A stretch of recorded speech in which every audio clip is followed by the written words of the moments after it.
Photographer by Carol Ann Duffy.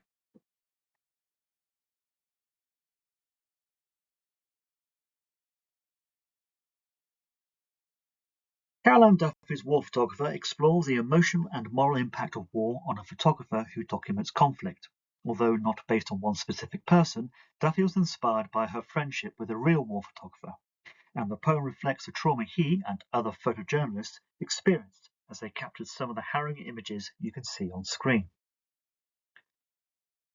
Written before digital photography, the poem shows the photographer developing film in a darkroom, allowing Duffy to explore both the physical process and the psychological effect of revisiting these images.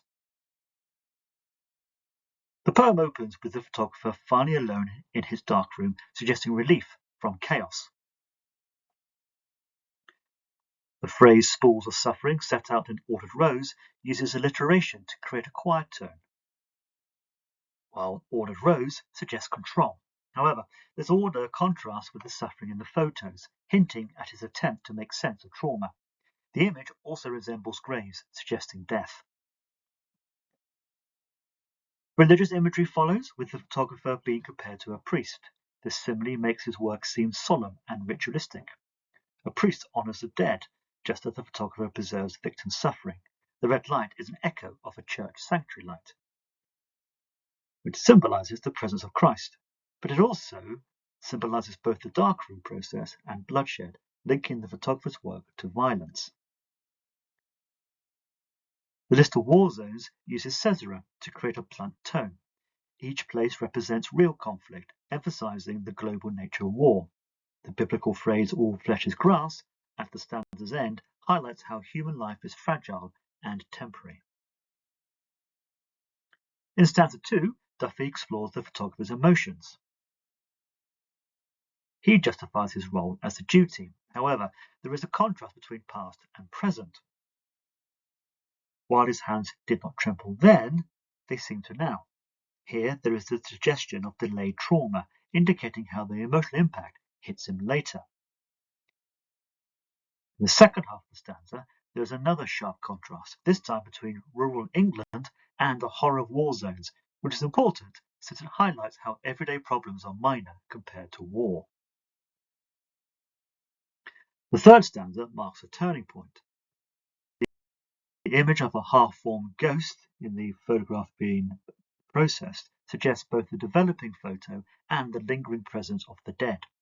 The noun "ghost" implies the photographer is haunted by the memory of what he photographed. As the image develops, he remembers the cries of the victim's wife, which personalizes the suffering and prompts the photographer to dwell on his inner conflict. The word "must" suggests duty, but also raises doubt about whether photographing is the right action. In the final stanza, Duffy criticizes the public response, leading to a more cynical tone. 100 Agonies shows the scale of suffering captured by the photographs, but only 5 or 6 are published, suggesting much is ignored. The reader's initial response on seeing the photos implies a brief, shallow reaction that is temporary, lasting in a short interlude between the bath and pre-lunch beers, portraying the complacent comfort of readers' lives. The contrast highlights society's indifference and the suggestion that people quickly forget suffering.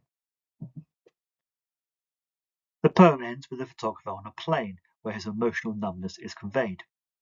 The final phrase, "they do not care," is blunt, direct, and a little ambiguous. On the one hand, it could refer to the general public's apathy to war. On the other, the phrase might be emphasizing the photographer's isolation and frustration. Alternatively, it could also refer to the victims of war who are focused on surviving and are therefore indifferent to the photographer's work. Overall, Duffy seeks to track the photographer's emotional journey from control to trauma to disillusionment, highlighting how the effects of war continue long after it is over. Like Remains, Duffy's poem focuses on lasting trauma, but in War Photographer, it comes from witnessing rather than committing violence. The morality of photographing suffering and misery is also the central dilemma of decomposition.